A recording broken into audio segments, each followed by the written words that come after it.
Haunted Gwalior fort. Madhu Delhi में रहने वाली 23 साल की एक रिसेप्शनिस्ट थी। वैसे तो वो ग्वालियर से थी, मगर करीब 15 सालों से वो अपनी माँ के साथ दिल्ली में ही रह रही थी। मधु के पापा ग्वालियर में रहते थे। कई बार बुलाने के बावजूद भी उनके पापा पिछले 15 साल से मधु से मिलने नहीं आए थे। मधु की माँ अक्सर ग्वालियर जाती थी, लेकिन वो कुछ न कुछ बहाना करके हमेशा ही मधु को ग्वालियर जाने के लिए मना कर देती थी। और इसलिए मधु अपने माँ बाप दोनों से बेहद नाराज रहती थी। ऐसे ही एक रोज जब मधु की माँ और उसकी बहन ग्वालियर में थे, तो मधु ने अपने होटल से छुट्टी लेकर ग्वालियर जाकर सबको सरप्राइज करने का एक प्लान बनाया। लेकिन जैसे ही मधु ग्वालियर वाले घर पहुंची, उसकी माँ उसे देखकर सुन्न पड़ गईं। ऐसा लग रहा था मानो कुछ घोर अनर्थ हो गया हो। मधु की माँ एकदम से बहुत ज्यादा घबरा गई और वो मधु को वापस दिल्ली जाने की भीख मांगने लगी। मधु को ये बहुत अजीब लगा।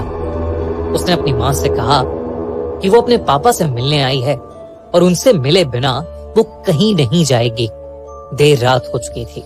मधु की माँ ने उसे बहुत समझाया, लेकिन मधु नहीं मानी।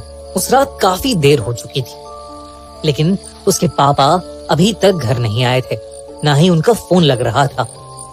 मधु की माँ बहुत ज्यादा परेशान हो गई थी और वो अभी भी बार बार मधु से वापस जाने की विनती कर रही थी।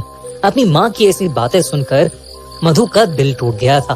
उसे लगने लगा कि शायद उसके पापा उससे मिलना ही नहीं चाहते, और इसलिए उसने अपनी माँ की बात मान ली और वो घर से रेलवे स्टेशन के लिए निकलने ही वाली थी कि अचानक उसे चक्कर आने लगे और वो घर की चौखट पर बेहोश होकर नीचे गिर गई। उस रात उसे एक सपना आया कि उसके पापा ग्वालियर फोर्ट में भूल भुलैया में फंसे हैं और मधु को ढूंढ रहे हैं, और ढूंढते ढूंढते वो ग्वालियर फोर्ट की छत पर पहुंच गए हैं। तभी उन्हें वहां एक लड़की दिखी जो मधु की तरह दिख रही थी, लेकिन जैसे ही उसके पापा उस तक पहुंचे, उन्होंने देखा कि वो मधु नहीं बल्कि एक भयानक औरत है जिसका आधा सर है ही नहीं। और ये देखते ही वो ग्वालियर फोर्ट की उस छत से नीचे गिर गए। उनके नीचे गिरते ही मधु की चीख निकली, पापा! और मधु की नींद टूट गई। सुबह हो चुकी थी और उसके घर पर भीड़ इकट्ठा थी। मधु की माँ ने उसे बताया कि कल रात मधु के पापा ने ग्वालियर फोर्ट की छत से कूदकर अपनी जान दे दी। जब ये बात मधु ने सुनी तो उसका दिल पूरी तरह चकनाचूर हो गया। सब लोगों के जाने के बाद वो तुरंत अपनी माँ को साइड में ले गई और अपने सपने के बारे में बताने लगी। और तब उसकी माँ ने मधु को कुछ ऐसा बताया जिसे सुनकर मधु की रूह कांप गई। दरअसल 15 साल पहले जब मधु छोटी सी थी, तब उसके पेरेंट्स उसे ग्वालियर फोर्ट घुमाने लेकर गए थे। उस दिन फोर्ट में बहुत भीड़ थी, जिसकी वजह से छोटी सी मधु अपने पेरेंट्स से अलग हो गई थी। वो मान सिंह महल के सबसे नीचे वाले फ्लोर में फंस गई थी।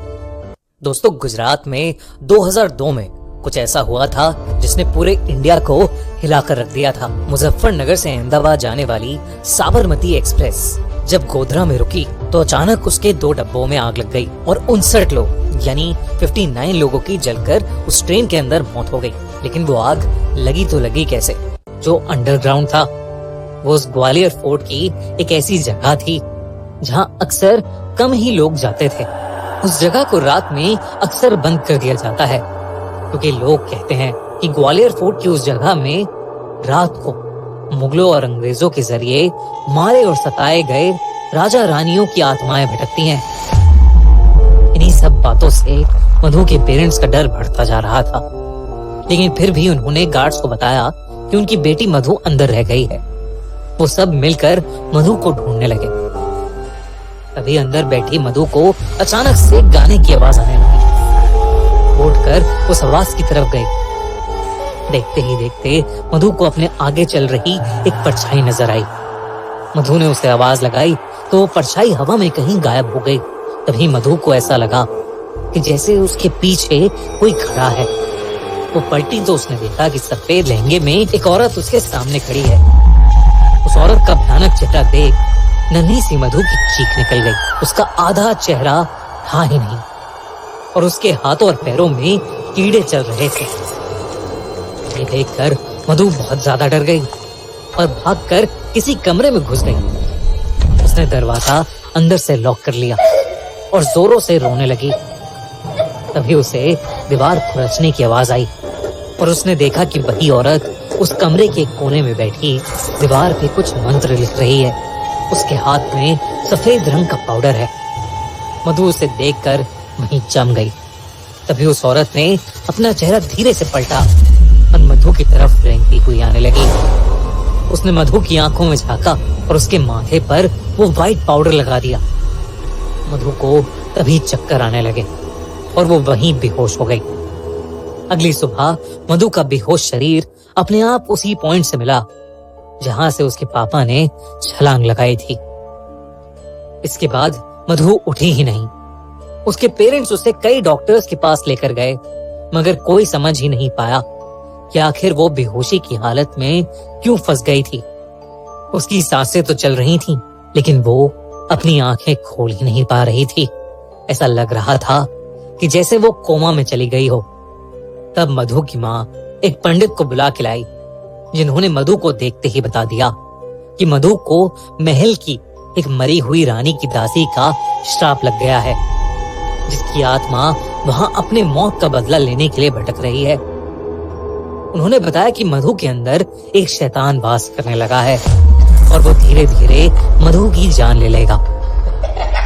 मधु के पापा उसे बहुत प्यार करते थे और वो कुछ भी करके अपनी बेटी को बचाना चाहते थे।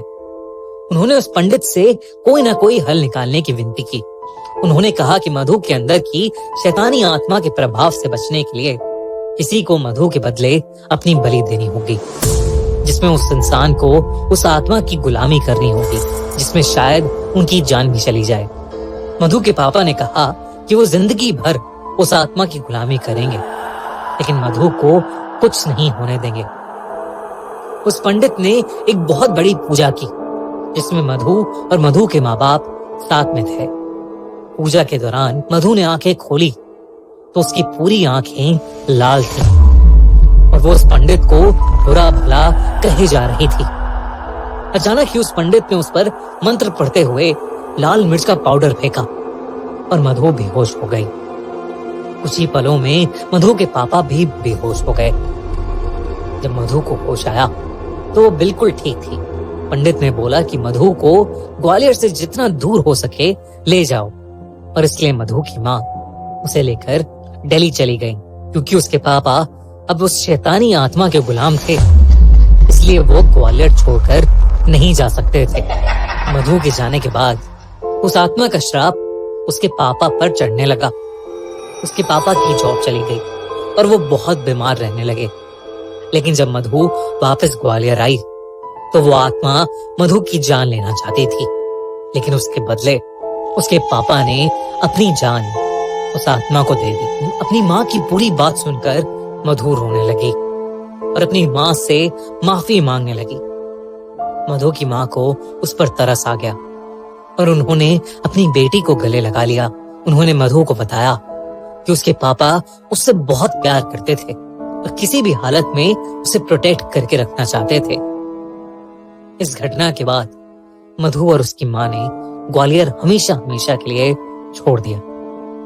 आज भी ग्वालियर फोर्ट से जुड़ी कई ऐसी खबरें आती हैं जहां लोग वहां से कूदकर अपनी जान दे देते हैं।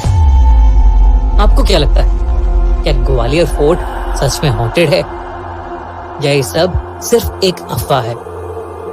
हमें कमेंट्स में जरूर बताइए।